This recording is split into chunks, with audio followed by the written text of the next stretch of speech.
Okay, so let's take a look at fats. There's been a lot of talk last probably 10 years around getting in, healthy fats, the essential fatty acids, right? The omega-3s, getting in more of that, the fish oil, the krill oil, getting in more fish itself, getting in more avocados, more seeds, more nuts.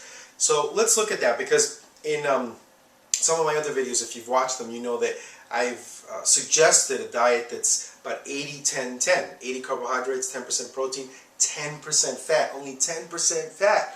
Okay, and this is based on diets like the Pritikin diet or the McDougall diet.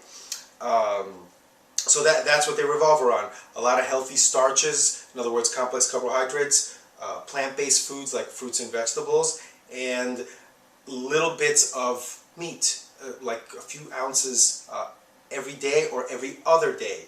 Maybe 3-4 ounces every other day is probably what I would consider ideal.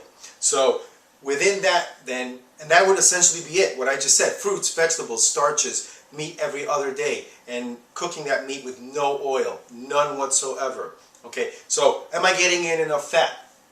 Because I keep hearing all this stuff about the essential fatty acids. All right, what I will say is yes, you are. Okay, because within those things that I just said, you will be getting some of the essential fatty acids. Here's the thing, guys, is that just because they are essential fatty acids does not mean that you need to skyrocket, and be now increasing your diet to 30% fat or something like that. The idea is that they're essential and you want to get some of them in. Cool.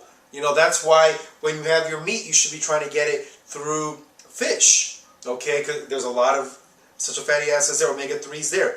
Okay, and there are omega-3s, there are essential fatty acids within all the fruits and vegetables. It's true that they're in low amounts, much lower than you would find in, say, avocados and nuts and flaxseed and fish. Okay, but you're going to get some in there. So that's the thing, is that you don't need to go crazy thinking that I need to get a lot of it. You just need to get some of it. So that is where a lot of people get thrown off, is that now people talk about it and they've turned that into like almost like a cult or something, and it's just made it more complicated than it needs to be. You just keep it in there about the 10% range. That way you keep your calories low. Yes, omega-3s are healthy, but there's still a lot of calories in those fatty acids. So that's why you want to keep it down.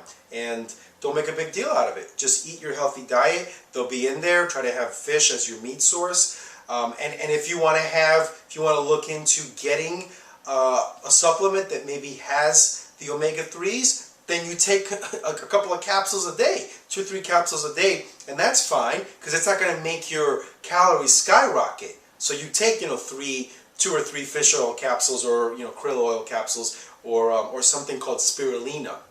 You take some of that, because that has the omega-3s in there in abundance, and that's it. And you still keep the calories low, okay? And you're still going to get them in there, and you'll be healthy.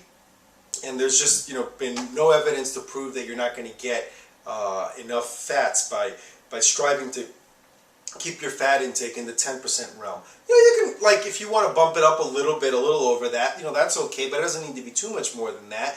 I mean, if you experiment and you find that maybe going up to 14%, maybe it works a little better for you, then that's fine, because you're still keeping a nice, healthy, low fat and making your diet primarily about carbohydrates. So, you can take a few extra little capsules in the fish, and that might bump it up a little more, but that's still great.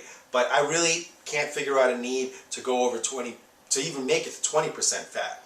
I mean, that would definitely be the cutoff, and I don't even think I would suggest going up that high. Okay, so that's it for that. Hope you've found this helpful. Thanks for watching.